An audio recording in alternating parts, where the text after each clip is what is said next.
एक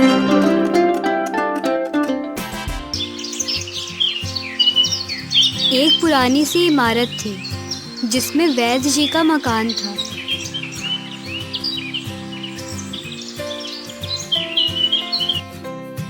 पिछले हिस्से में वे रहते थे और अगले हिस्से में दवाखाना खोला हुआ था। सुबह का समय था और वैद्य जी की पत्नी मालती हर रोज की तरह दवाखाने के लिए आवश्यक सामान की सूची बना रही थी। वैद्य जी, ये रही आज की चिट्ठी।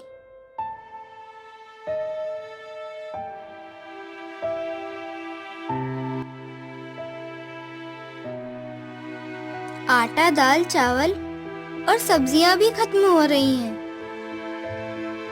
ठीक है मालती, भगवान ने आज का हिसाब तो पूरा कर ही रखा होगा। बेटी की शादी के लिए कुछ अतिरिक्त खर्च भी सोचना होगा। चिंता करने से कुछ नहीं होगा। जो करना है वो सब भगवान को ही करना है। बस भरोसा रखो। वैद्य जी हर सुबह प्रभु का स्मरण करके अपने दिन की शुरुआत करते थे। उनका मानना था कि संसार में सब कुछ भगवान की मर्जी से होता है। वैद्य जी गद्दी पर बैठकर पहले भगवान का नाम लेते, फिर वह चिट्ठी खोलते, मालती द्वारा लिखी चीजों के भाव देखते और फिर उनका हिसाब करते। हे भगवान, मैं केवल तेरे ही आदेश के अनुसार तेरी भक्ति छोड़कर यहाँ दुनियादारी के चक्कर में आ बैठा हूँ। वैद्य जी कभी भी अपने मुंह से किसी भी रोगी से फीस नहीं मांगते थे। कोई देता था, कोई नहीं भी देता था। तभी एक रोगी आता है और दवा लेने के बाद पैसे देता है।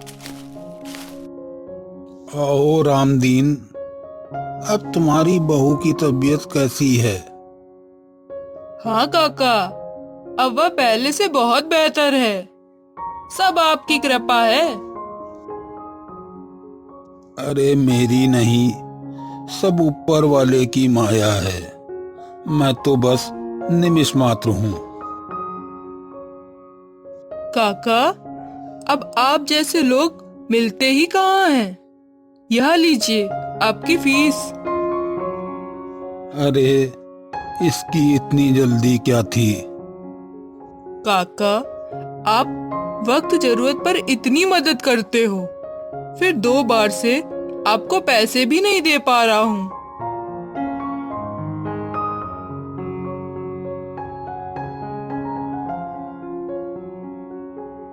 धन्यवाद भाई, भगवान आपकी रक्षा करे। बस अब आज की जरूरत तो पूरी हो गई। एक दिन वैद्य जी ने दवाखाना खोला। परमात्मा का स्मरण करके पैसे का हिसाब लगाने के लिए आवश्यक सामान वाली चिट्ठी खोली तो वह चिट्ठी को एकटक देखते ही रह गए।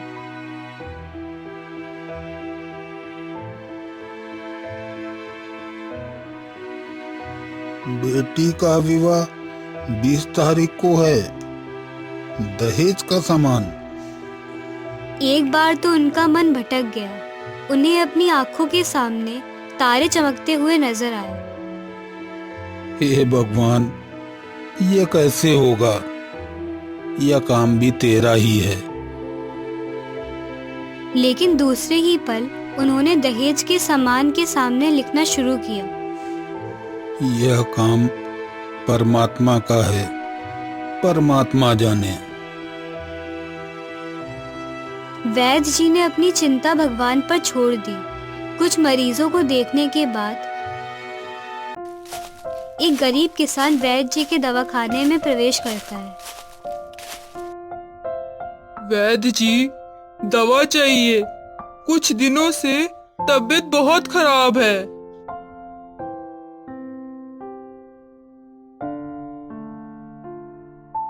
भाई, ये दवा ले लो।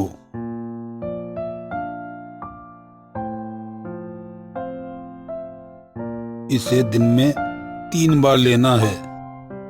अच्छा, यह लीजिए आपकी फीस। नहीं भाई, आज का हिसाब तो पूरा हो गया। लेकिन वैद्य जी, यह कैसे संभव है?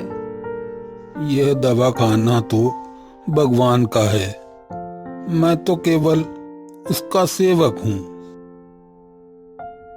1-2 रोगी आए थे, उन्हें वैद्य जी दवाई दे रहे थे। इसी दौरान एक बड़ी सी कार उनके दवाखाने के सामने आकर रुकी। वैद्य जी ने कोई खास तवज्जो नहीं दी, क्योंकि कई कार वाले उनके पास आते रहते थे।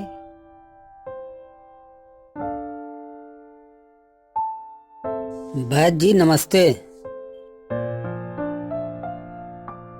आइए साहब, अगर आपको अपने लिए दवा लेनी है तो इधर स्टूल पर आएं, ताकि मैं आपकी नाड़ी देख लूं।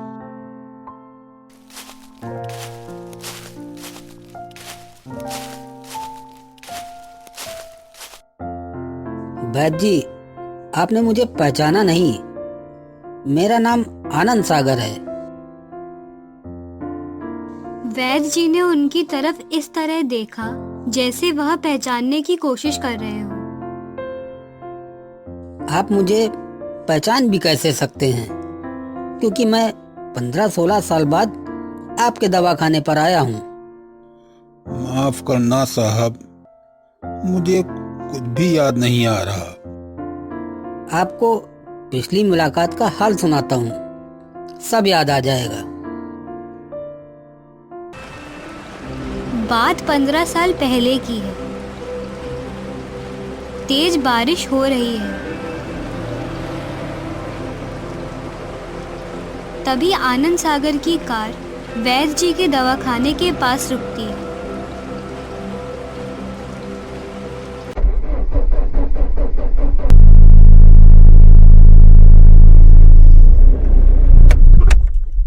अरे, ये क्या हो गया? ये कार स्टार्ट क्यों नहीं हो रही? और ये बारिश भी, अब कहाँ जाऊं? वह आसपास देखता है और वैद्य जी का दवाखाना दिखाई देता है। आइए भाई साहब, बारिश बहुत तेज है, अंदर आ जाइए, कुर्सी पर बैठ जाइए। धन्यवाद। बारिश रुकने तक तो यहीं बैठना पड़ेगा। कोई बात नहीं, भगवान की मर्जी है। ऐसा लगता है कि यह क्षण आपके लिए खास है। आनंद सागर और वैद्य जी बात करते हैं। बारिश बाहर तेज हो रही है। वैद्य जी, मैं इंग्लैंड में रहता हूँ। शादी के 5 साल हो गए, लेकिन अब तक औलाद का सुख नहीं मिला। यहाँ भी इलाज कराया, वहाँ भी, लेकिन सब बेकार। भाई साहब, औलाद देना या ना देना भगवान के हाथ में है। वैद्य जी बातें करते जा रहे थे और साथ साथ पुड़िया भी बनाते जा रहे थे। सभी दवा को 2 भागों में विभाजित कर 2 अलग अलग लिफाफों में डालें। ये लिफाफा आपका है और दूसरा आपकी पत्नी का। इसे आप दोनों को सुबह व शाम गाय के दूध के साथ लेना है।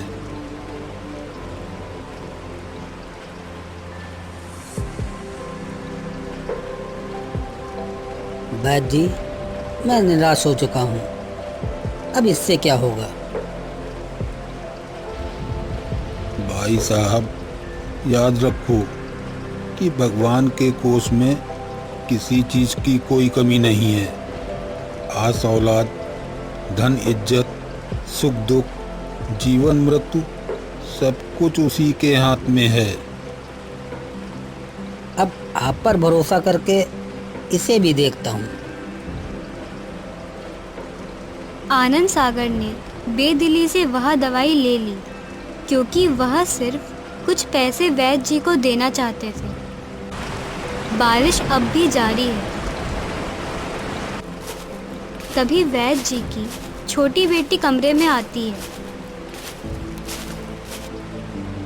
बाबा, आप कब तक यहाँ बैठेंगे? चलो खाना खा लो, मुझे भूख लगी है। बेटी, थोड़ा इंतजार करो, ये साहब हमारे मेहमान हैं। बारिश रुक जाए तब चलेंगे। लेकिन बाबा। वैद्य जी, मैं बहुत देर से यहाँ बैठा हूँ, आपके काम में बाधा बन रहा हूँ।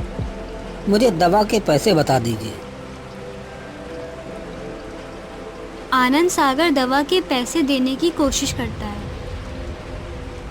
मैं आपसे पैसे नहीं ले सकता। वैद्य जी, मुझे आपकी बात समझ नहीं आई। मैं तो सिर्फ पैसे देना चाहता हूँ। आज का खाता बंद हो चुका है, अब मैं और पैसे नहीं ले सकता। इसका क्या मतलब हुआ? खाता बंद? उसी समय एक और मरीज आता है और कहता है,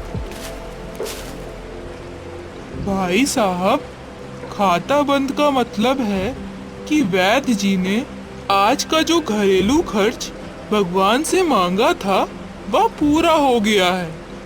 अब वह और पैसे नहीं लेंगे। यह आदमी साधारण नहीं है, एक महान आत्मा है। आनंद सागर वर्तमान में वैद्य जी को अपनी खुशी की खबर देता है। वैद्य जी, आपकी दी हुई दवा व आशीर्वाद ने तो हमारी पूरी दुनिया ही बदल दी। कुछ महीनों बाद मेरी पत्नी ने एक सुंदर पुत्र को जन्म दिया और आज मेरे घर में 2 फूल खिले हुए हैं। ये सब भगवान की कृपा है। मेरे पास आपका आभार मानने का कोई तरीका नहीं। हर सुबह और हर शाम प्रभु का आभार करो। हम केवल उसके हाथों की कठपुतलियां हैं। इतने साल तक कारोबार ने फुर्सत ही ना दी कि स्वयं आकर आपसे धन्यवाद के 2 शब्द ही कह जाता। ये भगवान की माया है, उसका काम हमारे सोच से परे है। इतने बरसों बाद आज भारत आया हूँ। हमारी भांजी की शादी इसी महीने की 21 तारीख को होनी है। मैं बिटिया के उज्जवल भविष्य की कामना व आशीर्वाद देता हूँ। वैद्य जी, ना जाने क्यों जब जब मैं अपनी भांजी के भात के लिए कोई सामान खरीदता था तो मेरी आंखों के सामने आपकी वो छोटी सी बेटी भी आ जाती थी और हर सामान मैं दोहरा खरीद लेता था। उसका विवाह भी 20 तारीख को होना सुनिश्चित हुआ है।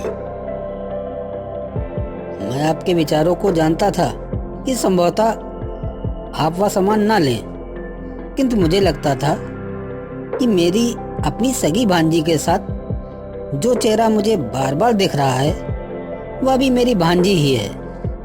मुझे लगता था कि ईश्वर ने इस भांजी के विवाह में भी मुझे बात बढ़ने की जिम्मेदारी दी है।